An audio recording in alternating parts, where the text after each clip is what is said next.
Hey friends, you're watching BrainStormAcres. I'm Henry. And I'm Irene. We're sitting on the sofa in the great room today because it's been a long day. It has been. It has been. And eventually we'll tell you all the stories associated with it. They're positive, actually. They are. It was crazy busy, but we got everything accomplished. Well, not everything, but we got some of the critical points accomplished. And Yeah, we had a delivery coming to town today. yeah, We didn't know it was going to come today until last night. I just happened to check my email and went, uh-oh. And unfortunately, it's coming in on a large truck. Right. Because it's a relatively heavy item. And And we had no way to contact the company. We had to wait for them to call us. Well, it takes 20 to 30 minutes when the roads are in decent shape, which they are right now, to get to town, especially with our big truck, because you can't drive that at 45 miles an hour unless you want to rattle your wheels off and your kidneys out. so I got a chance to go into Ash Fork and use the truck lot of the new 1.9 Right. truck stop in order to pick up this item. It's a pallet of stuff. Yeah. And we'll tell you more about that sometime later. Right. But it actually worked out pretty well. The reason why I was trying to get a hold of the company this morning was because I didn't know whether the package was coming from Phoenix or from Flagstaff, or if it was going to get to Flagstaff because I-17 has massive closures going on right now for road work. So it was pretty important that I get a hold of the company so I could let the driver know where to meet me. Right, because the address that we would have used to order it is in town, but it's too small a lot for something like that. And standing on the street to do it is not a safe thing, No. especially with the new traffic patterns. But going into the 1.9 parking lot, they've got plenty of safe parking spaces. So when the truck driver called me, Henry had already gone to town to try and be there. And I just said I'm going to go to town because I know they're going to be here sometime between 11 and 12 based on what's happened in the past. Right. But I wasn't positive because this was a big semi-trailer. Right, we weren't sure what size trailer it would be. So we thought it was going to be a big one, but you can never tell. And so the lady who was driving the truck called me and explained who she was. And I'm like, awesome, okay, here's the deal. I said, I was going to suggest you guys, we tried to reach somebody this morning, couldn't. I was going to suggest you go over to 1.9, the truck stop right across the street from where you are, because it's big and open and safe. And my husband's on the way into town. He's driving a big white box truck with a lift gate. And she was thrilled. So the handoff went just perfectly fine. But, while I was in town, somebody asked me a question that a few people kind of danced around on some of our comments. And that question was, are you guys preppers? What do you think, Irene? I don't consider myself to be a prepper. I consider myself to be prepared. You're not preparing for a zombie apocalypse? No, I don't anticipate a zombie apocalypse or most of the other things that certain media groups would like to promote as being inevitable, etc., etc., etc. When we were first married, we figured out really quickly that if we had an extra 5 pounds of rice and a few other backup things like that if one of us was laid off because the company we worked for fell apart, or there was just some sort of a shutdown, or any of those other things, we could still eat. And we developed a habit of always buying ahead at that time. That was a really long time ago. And almost 50 years ago. Almost 50 years ago. And so we have always maintained at least a modest level of things. When we moved out here, it didn't take us very long to figure out that it was going to cost us a fortune to grocery shop every day, and we would get nothing done. Well, it wasn't so much the fortune, the actual cash, although that was a consideration, but for me to go into Williams to pick up groceries, it's a 40-minute drive to get there because it takes time to get onto the asphalt. It takes the same amount of time coming back and then however much time I'm going to shop. And you always try and get everything done while you're someplace. Which means you burn a lot of daylight. Yeah, I remember when they first opened the Family Dollar store in town. It was the summertime, and I needed to go in to get, we had our old battery system at that time, so I needed to go in to get some distilled water, because when the summer is really cooking and you're getting a lot of solar, you need more distilled water. You have to top up your batteries more often. And I was like, I wonder if they have distilled water at the new family. It had just opened, like that week.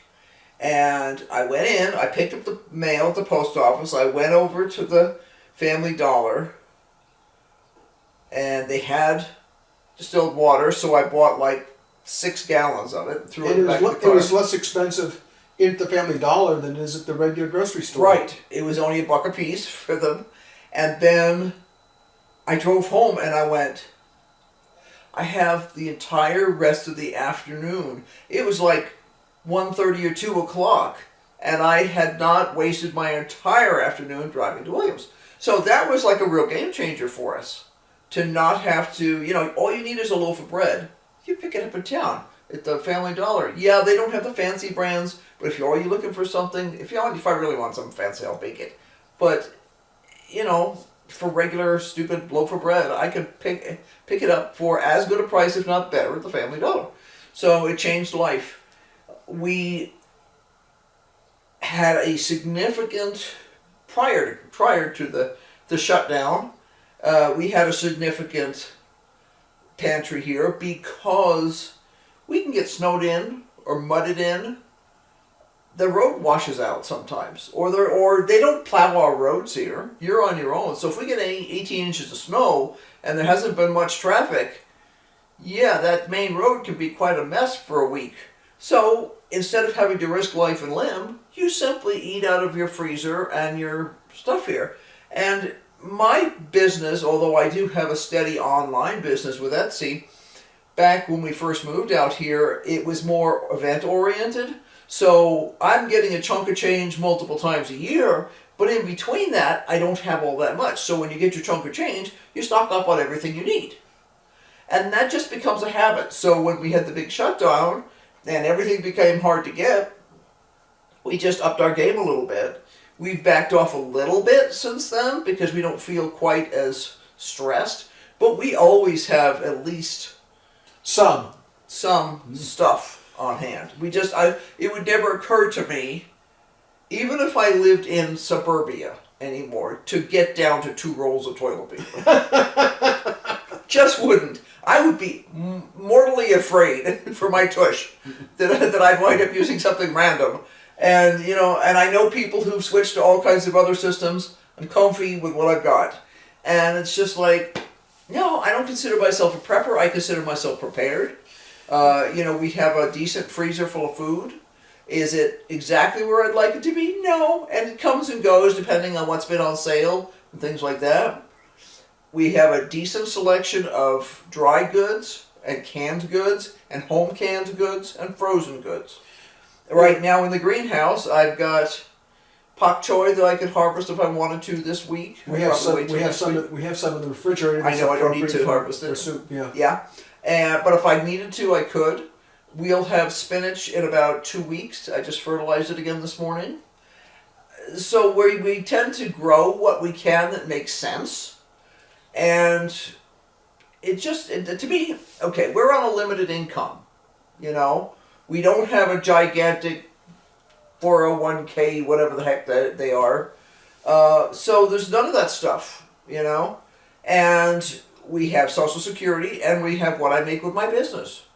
So having stuff on hand, which tends to smooth out the bumps and lumps of, gee, the eggs are ridiculous at the grocery store this week.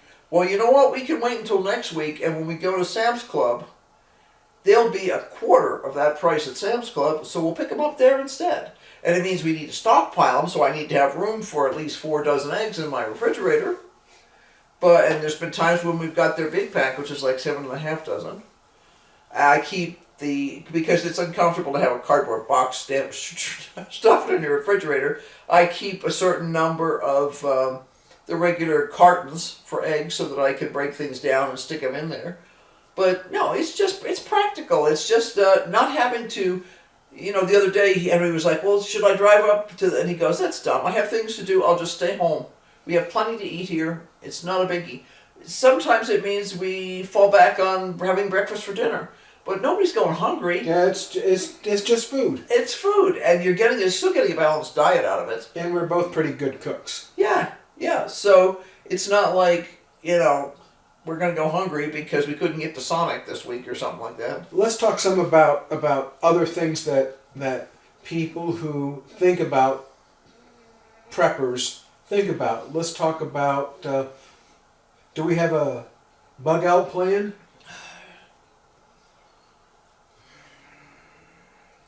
Not really. Where am I going to bug out to?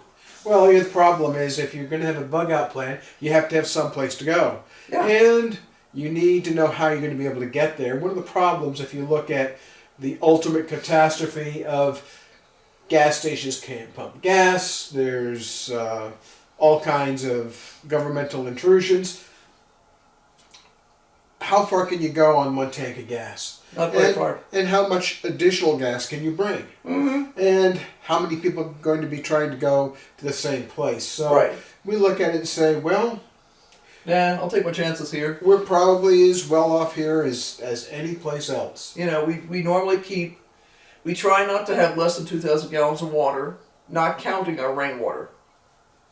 We have another 1,500 gallons back there, plus the IBC tote, and we plan to enlarge in that. We have another 2,000 gallons Right. from rainwater. And we plan to eventually enlarge that.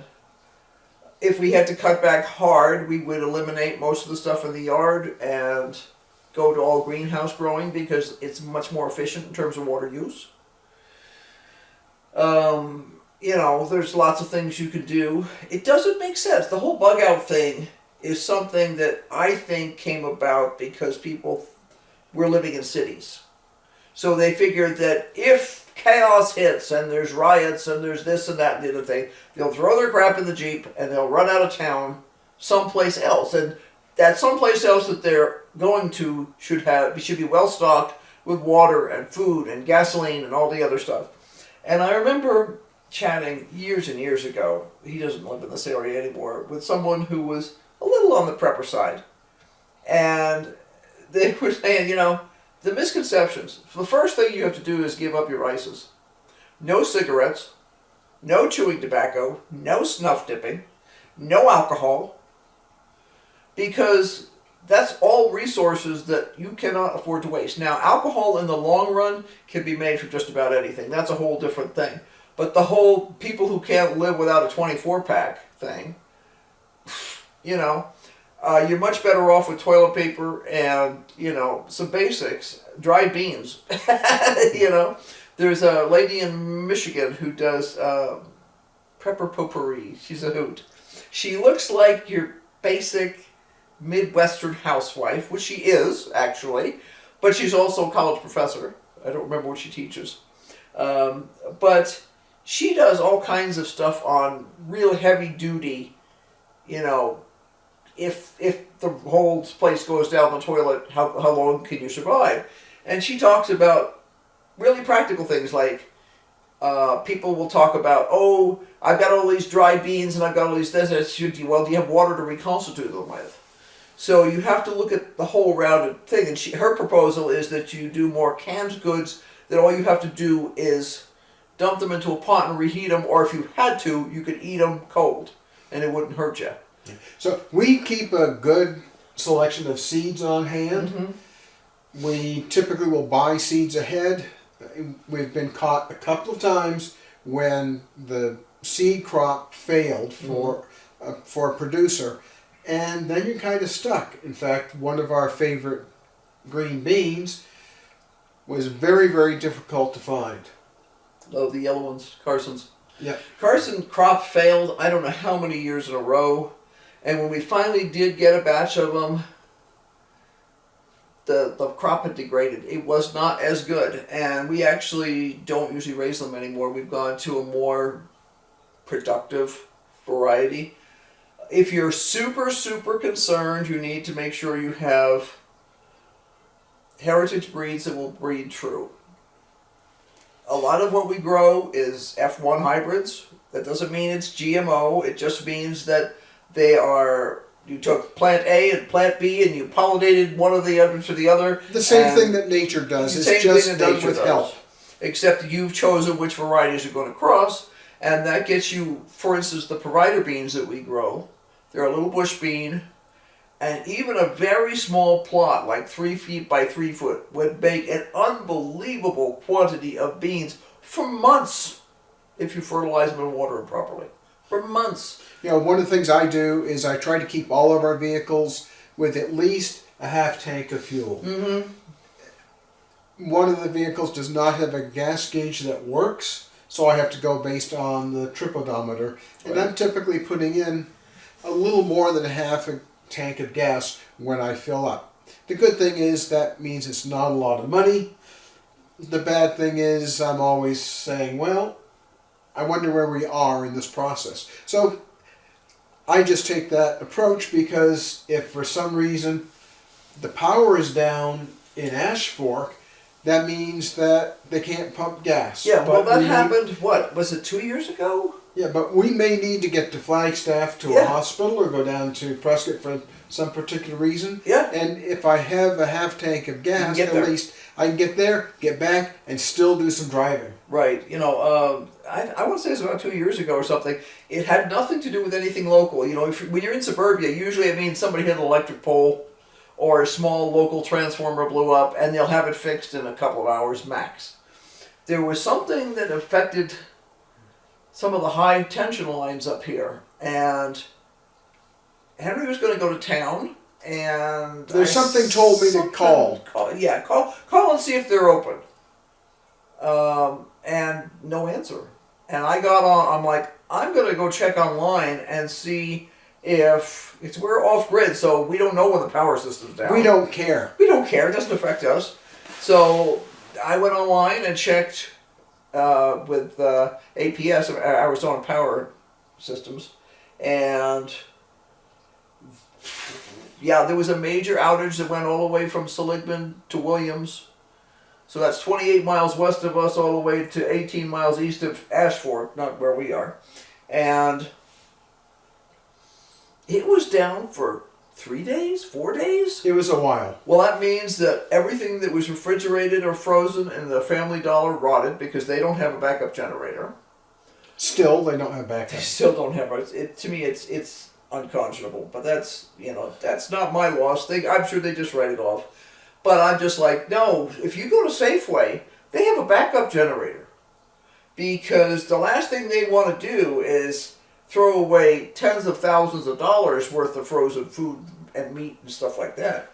You know, it'll be weird in there sometimes, because I've been to Safeway and stuff before when the power was out and the generators were running. But that means none of the gas stations in town have backup generators. That means nobody in town could pump gas. And their cash registers don't work, so they can't sell anything. Right, and even after the power was back on, everybody had to have their cash registers officially. I don't know what companies they're running their stuff through, but I tell you what, I wouldn't put up with that crap. I'd be switching, because my stuff works the minute I've got power, you know, and to me it's too important to be able to take credit cards to have any kind of a system that I have to wait 3 days for somebody to show up from the company to reset all the equipment. Nah. So let's talk briefly about the next big topic that a lot of people are really focused on and all concerned about, and that is firearms and firearms ownership. We're not going to tell you how many we have and what calibers we have. We have what's necessary. Mm-hmm. And one of the things we do is that when we practice with a .22. Mm-hmm. And why do we do that? Well, I could shoot all afternoon with a .22 and spend $5 on ammo. I could shoot for 15 minutes with a higher caliber firearm and spend $10. You couldn't shoot that long. Yeah, well, it was a medium caliber, not a high caliber. It doesn't make any sense. If I'm using a pistol is a pistol. Yeah, they will handle slightly differently, but as long as I know what I'm doing. I remember somebody being, one of the guys we used to know, his boss was big on. He has Was it 50 millimeter or something he has a ridiculous? 50 caliber Yeah. BMG.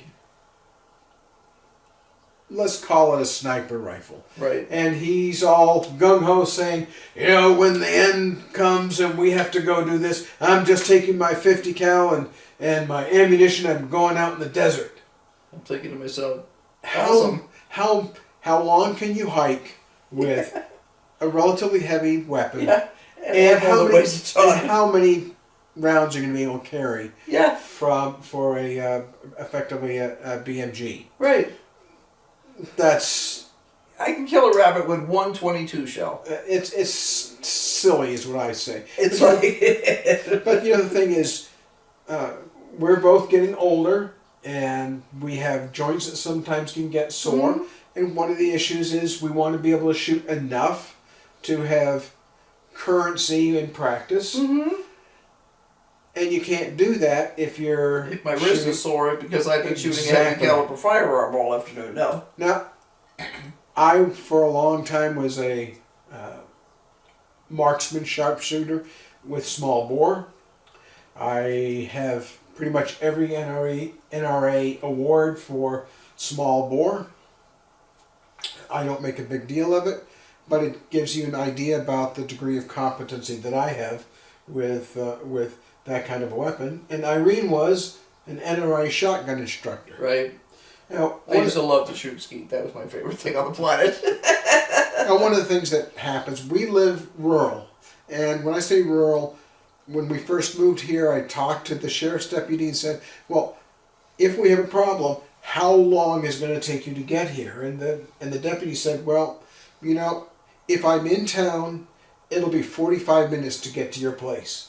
And if I'm down in Black Canyon, which is an hour and a half on the main roads, it's going to be a couple of hours to get here. Yeah, the sheriff's department covers a huge square. I think we're the second largest county in the state, and it's huge. And they have a very small number of officers, so Yeah.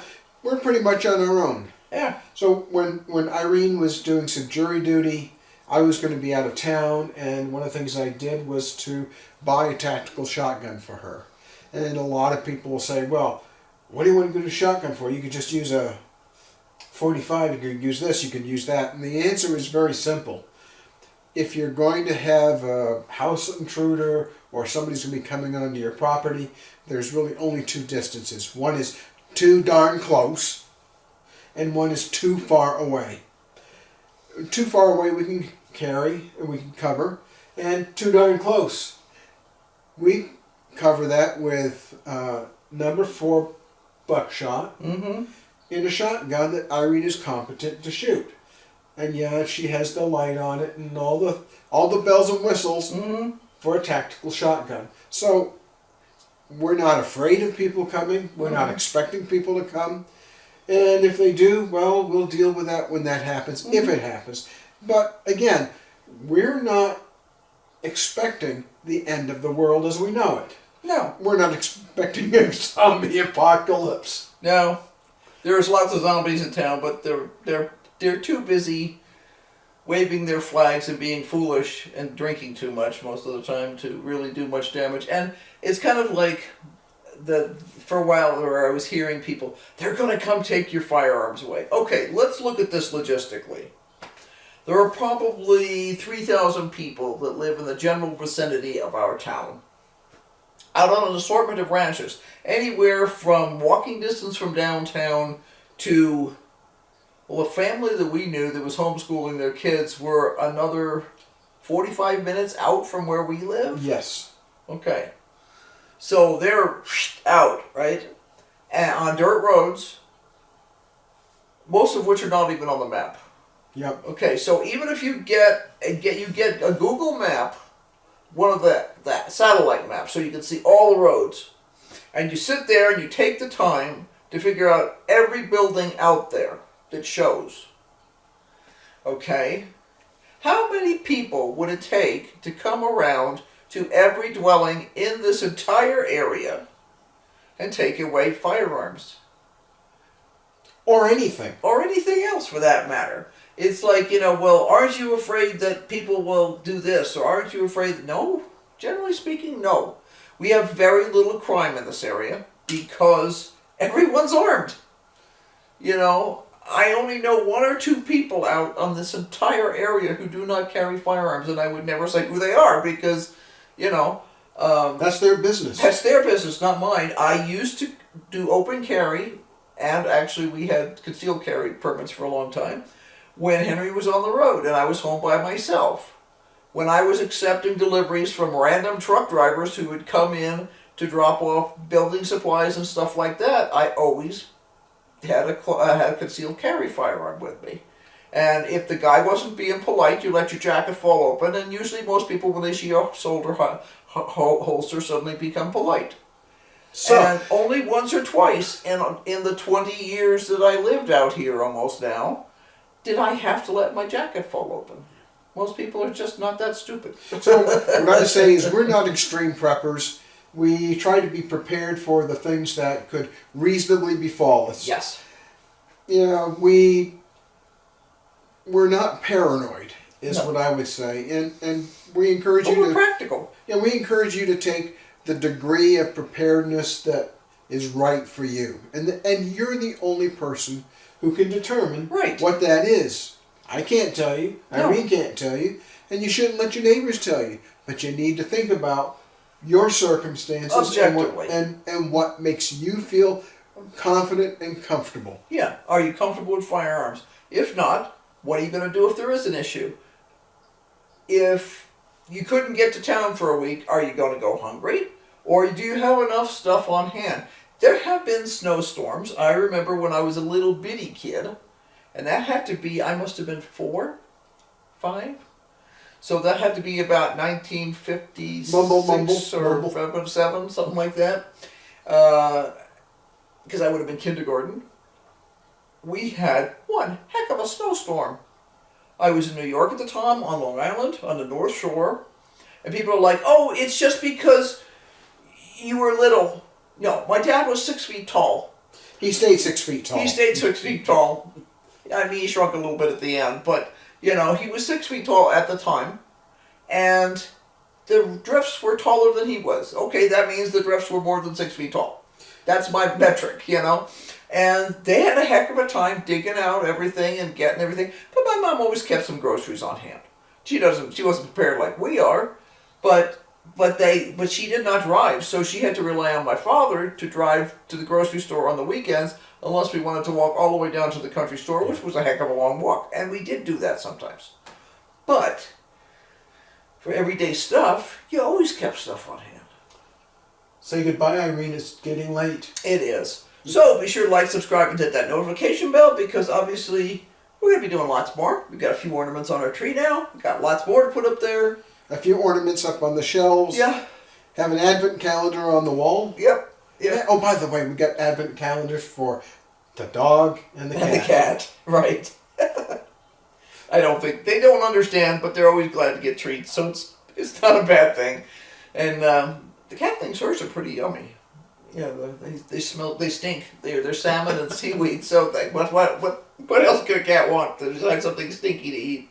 There's some things going on with YouTube that if you're not getting notifications from us, or you're not seeing our shows on a regular basis, which is 3 times a week plus a short on Sunday, you need to go unsubscribe and resubscribe. Right, we've had to resubscribe to a whole stack of, because we're like, what happened to these people? And I checked our subscriptions and I'm like, we seem to be unsubscribed. Or somehow our notification stuff was shut off. And you're like, I don't know. Say goodbye, Irene. Yeah, so until next time, bye. Bye. Keep brainstorming. Definitely.